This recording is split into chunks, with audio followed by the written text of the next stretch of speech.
Our guest today on Let's Talk Jonesboro is Tosha Moss. She is the city collector and has been in that role for a little over a month. Welcome, Tosha. Thank you.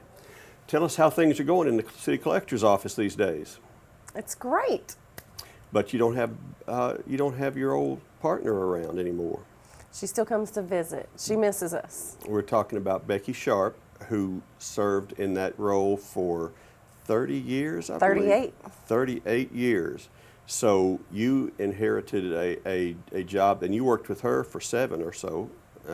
Yes, sir. So I guess in that time you've probably picked up most of the things she knows about the job, and this is an easy transition, which is good for us at the city. But tell us about the things maybe that you didn't see coming. Is there anything that surprised you? There wasn't a lot of surprise. It's just getting used to maintaining my job as it was and adding the extra responsibilities. Yeah, there's a whole lot to keep up with. You know, people don't really understand all that you do keep up with. So why don't you give us a little rundown off the top of your head about all the things that your department takes care of? The collections office sends out all of the city invoices.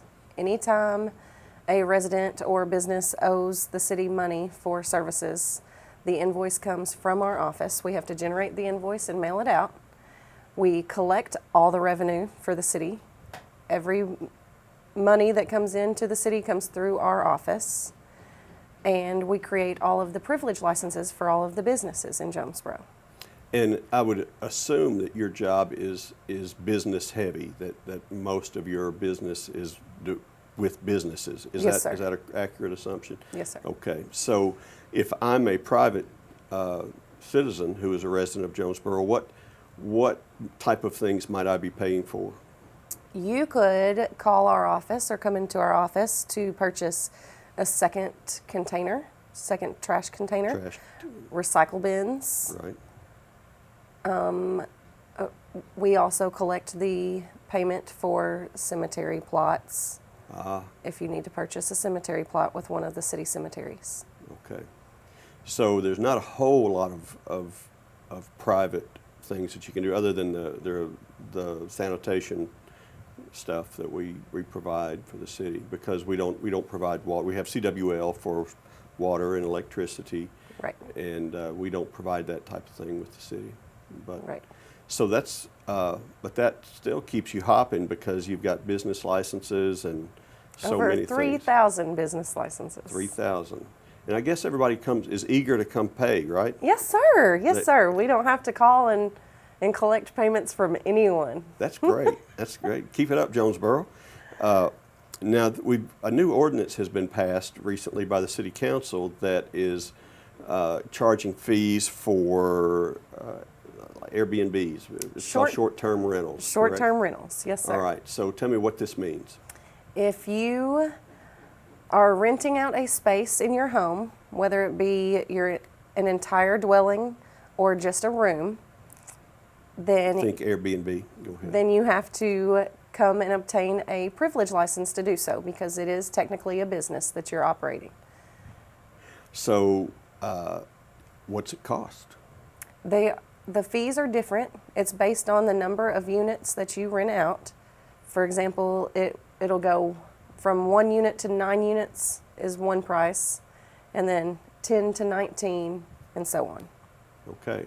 Is this something if I rent out Airbnbs, or if I have short-term rentals for maybe executives or people who come in to work in our businesses around the city, is this something that you're going to get a lot of complaints about? We've had a little bit of feedback on it, but not too many complaints. Okay. Everybody understands. They realize that it is a business that they are operating. They're operating a business, so paying their tax on it is a fair request, or having a license, I guess. Well, you'll have to obtain the city privilege license, and then there's also an A&P tax of 3% of your gross income from renting the property. Well, 3% has to be paid monthly. Yeah, okay. Well, that's good.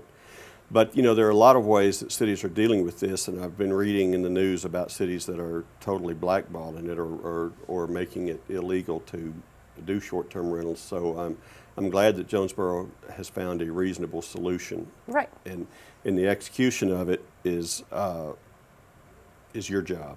Yes, sir. And so you're telling people if you sell or rent your house or even a room in it or another property, and it's for what defines short term? If you rent it for less than 30 days at a time and more than 30 days per calendar year, then you need to obtain a privilege license. Okay, a privilege license. At the window at 300 South Church Street, first floor. Our office, the city collector's office, will issue the license, but the first step in obtaining your privilege license for a short-term rental is to go through the fire department. The fire department has to do an inspection of all the units for the safety of the public to make sure that it's okay for you to let people come in. Right, just like they do for any business. Right. All right. Now, the other thing that goes hand in hand with this really is online bill pay. We do now have the ability to pay your bills to the city online at, Yes, at jonesboro.org. So tell us a little bit about this and who it's for, who's the target audience for this, because I know it's not for everybody. Right. Everybody won't have a bill online that has to be paid. But if you receive an invoice in the mail from our office, from the city of Jonesboro, then you can go online to the website and just choose the pay my bill online option. And there will be a link that you can look up your identification number for your business, and it'll pull up the amount on your invoice. That's right. And it's if you're on our website, it says online bill pay, or you can just use the search bar, which I recommend for all uses of our website. Just type in online bill pay or pay my bill, and it will be presented to you. I think this is something that is useful for some people.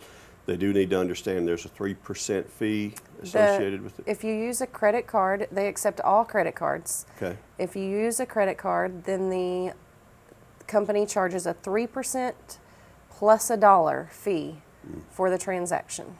Okay. But that's not going to the city. That's not No, sir. The city money. is That's not. a fee The to city is not charging that fee. The company, the online bill collection company, is charging that fee. Very But good. you could also pay with an electronic check, and regardless of how much your invoice is, the fee for paying with an electronic check is only $2. Oh, very nice. Well, then that saves a lot of trouble. Yes, sir. All right. Well, anything else going on in your office we need to know about today? No, sir. If you haven't paid your privilege license for 2019, please do. All right.